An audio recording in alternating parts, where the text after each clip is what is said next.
i-demo sa amin paano ang pagbalot ng lumpia. Wow! Ninanawayan po ba, sir? Pag walang pangdikit. Pag ano? Pag walang pangdikit. Pag walang pandikit, anong ginagawa? Laway na.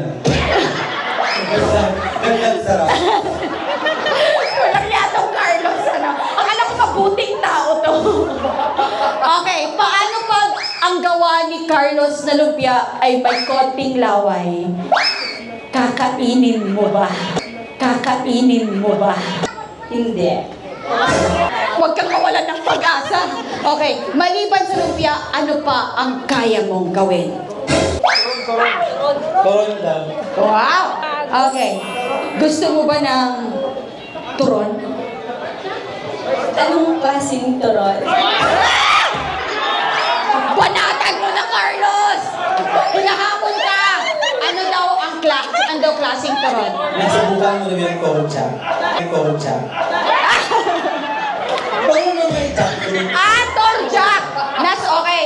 Gusto mo ba ang torjak? Go! Okay, here we go. Bago sa kalasa, torjak ka.